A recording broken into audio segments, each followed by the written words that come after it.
ఇక మొన్న సంగారెడ్డికి అయితే దావతుందని అయితే పోయినాము. ఫ్రీ బస్ కదా నా ఆధార్ కార్డు అయితే పెట్టుకొని పోయినాము. ఒక 5-6 మంది కలిసి పోయినాము అందరం గలీలా. ఇక పోగానే సికింద్రాబాద్ బస్సు ఉండే రెడీగా ఎక్కినాము. అందులో ఎక్కినాము. ఎడిపోతురని కండక్టర్ అడిగితే సంగారెడ్డి అన్నం టికెట్ తీసుకున్నాము. మా పక్కకు ఏ ఊరు ఆమెనో ఏమో పాపం కూసుంది.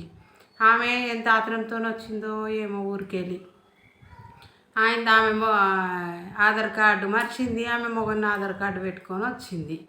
ఇక కండక్టర్ కూడా ఆధార్ కార్డు ఉందా అంటే ఉంది అన్నదాన్ని టికెట్ అయితే చింపిండు.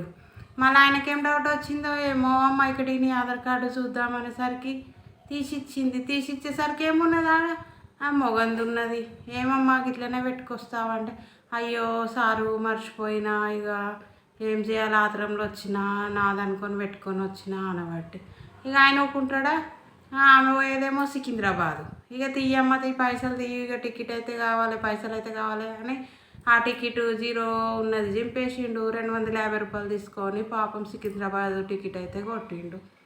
ఇక ఏం చేయాలి మళ్ళీ వచ్చేటప్పుడు కూడా కావాలి అని ఇక నెత్తి కొట్టుకుంటుంది. ఇంకేం చేస్తుంది, అదే చూసుకున్నాడు ఇంటికాడ చూసుకుంటూ అయిపోతుండే కదా. మనుషులు ఫ్రీ బస్ ఉందని కూడా గట్లా చూడు.